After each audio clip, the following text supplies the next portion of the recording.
I'm writing this because I don't know how long my phone battery will last. And honestly, talking to someone, anyone, might keep me sane. I got into the elevator at around 11 p.m., heading down from the 7th floor of my apartment building. Nothing unusual. I remember being tired, rubbing my eyes, leaning against the handrail. The elevator dinged, the doors slid shut, and I hit G. The ride felt normal until it didn't. About halfway down, the lift shuddered. Just a tiny hiccup, the kind you barely notice. Then the doors opened. I stepped out, or tried to. Something stopped me.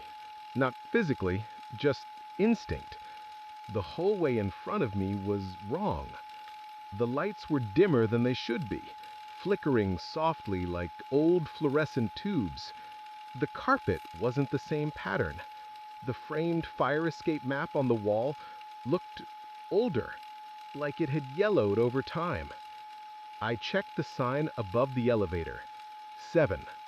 Floor 7. I'd just come from floor 7. I pressed the elevator button again. The light blinked sluggishly, like it was struggling. When the doors opened, I stepped inside fast.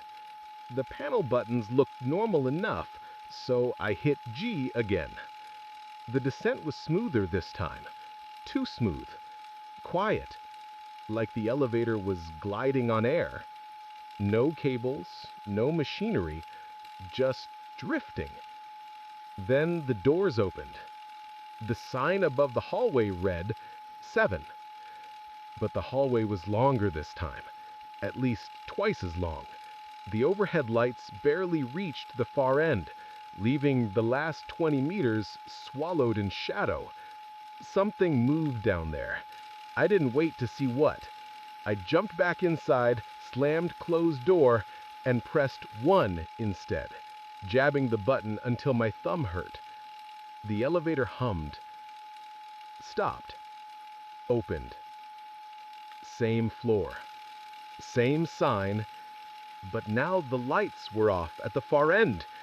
Pitch black. And I swear I heard footsteps approaching through the dark. The doors didn't close. They stayed open, and something started walking toward me.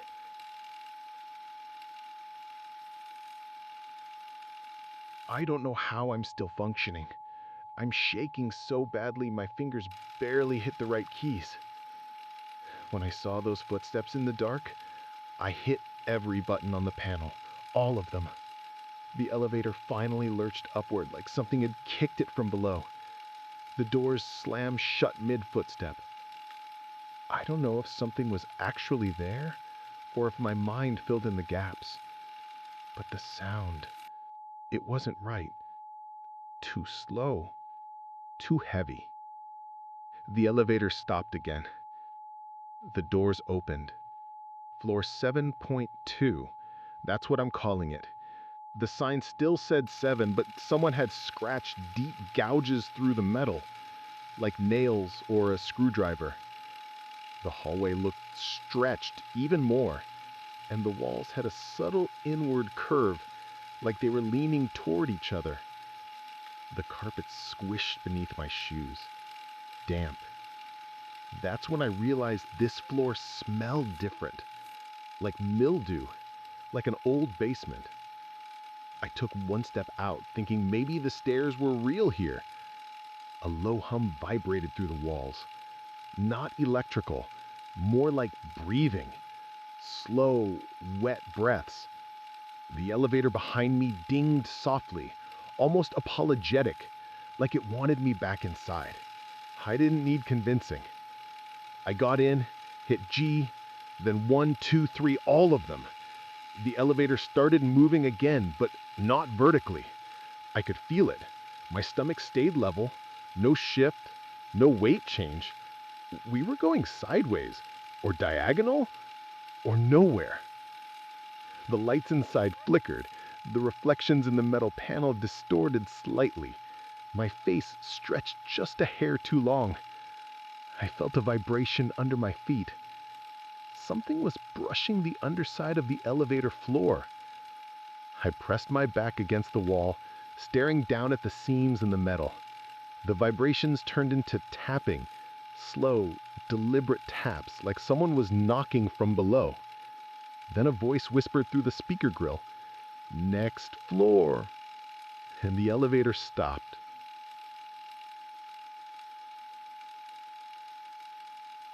The doors opened before I could think. This floor was brighter, almost too bright. The overhead fluorescents buzzed violently. The hallway looked familiar again, like the real seventh floor, except all the apartment doors were missing, just blank walls where they should have been. I tried to shout for help. My voice came back wrong, like a bad echo, a half second behind me, repeating in a slightly different tone. Too deep. I turned around. The elevator doors were still open, but the interior was different, warped. The handrail twisted upward like melted plastic. The floor slanted subtly downward toward the back as though sinking. As I watched, the panel lights flickered and rearranged themselves. The numbers slid across the metal like ink underwater. Every button became 7. I stumbled backward.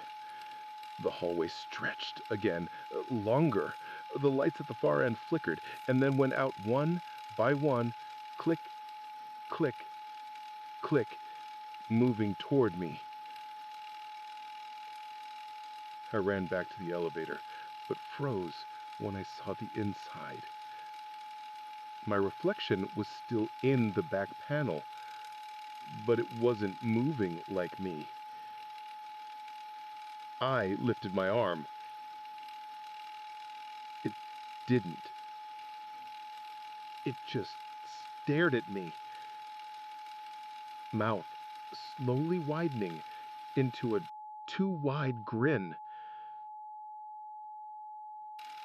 Behind me, the hallway lights reached the last bulb, the one above my head. It flickered. My reflection lifted its finger and pointed upward.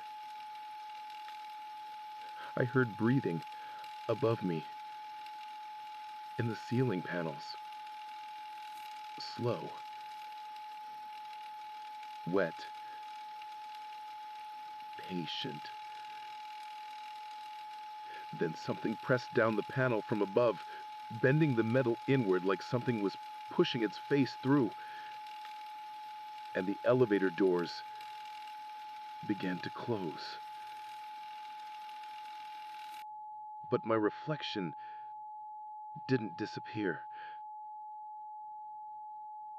It stepped out toward me.